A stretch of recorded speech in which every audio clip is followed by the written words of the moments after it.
এবার অন্য প্রসঙ্গে যাব। ভারী বৃষ্টি আর পাহাড়ি ঢলে বিপদ সীমা ছাড়িয়েছে সুনামগঞ্জের নদ নদীর পানি, তলিয়ে গেছে শহরের বিভিন্ন এলাকা। এতে চরম ভোগান্তি আর উৎকণ্ঠায় ম্লান সুনামগঞ্জবাসীর ঈদ আনন্দ। এদিকে 2 সপ্তাহের ব্যবধানে ফের জলমগ্ন হয়ে পড়েছে সিলেট শহর। এতে ক্ষোভ জানিয়েছেন এলাকাবাসী।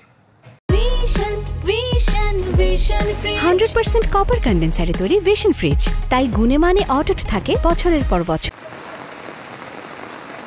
রাতভর টানা বৃষ্টি আর পাহাড়ি ঢল যেন ভাসিয়ে নিয়ে গেছে সুনামগঞ্জবাসীর ঈদ আনন্দ। সুরমা নদীর পানি বেড়ে প্লাবিত নিম্নাঞ্চল, তলিয়ে গেছে শহরের নতুন পাড়া, কাজীর পয়েন্ট, বড়পাড়া সহ বিভিন্ন এলাকার রাস্তাঘাট, বাসাবাড়ি। বাসাবাড়ি ঘরে জোয়ারে সব পানি, অনেক পানি নাম বাড়তো কোনো ব্যবস্থা থাকতেছে। আরও যদি বৃষ্টি হয় তাহলে মনে করো আমরা খুব আতঙ্কের মধ্যে আছি। রাস্তাঘাট ডুবানো, খুব মানবতর জীবনযাপন করতেছি আমরা এখন। বৃষ্টিতে ঈদের জামাত আর পশু কুরবানি করতেও বিপাকে পড়েন মুসল্লিরা। শুধু সুনামগঞ্জ শহরই নয়, পানিবন্দী রয়েছেন ছাতক, দুয়ারা বাজার, তাহিরপুর উপজেলার অন্তত 30 গ্রামের মানুষ। ডুবে গেছে জেলার শতাধিক অভ্যন্তরীণ সড়ক। আমাদের আশ্রয় কেন্দ্রগুলো প্রস্তুত রয়েছে। এরপর প্রয়োজনীয় সংখ্যক মেডিকেল টিম গঠন করা হয়েছে। এই শুকনো খাবারের জন্য আমাদের শুকনো খাবার মজুদ রয়েছে। এদিকে 2 সপ্তাহের ব্যবধানে আবারও জলমগ্ন সিলেট শহর।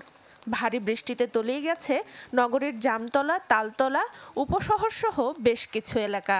কয়েকদিন পরে পরে পানি উঠে যায়, এই জন্য আমরা এই বিভ্রান্তি থেকে কবে মুক্তি পাবো জানি না।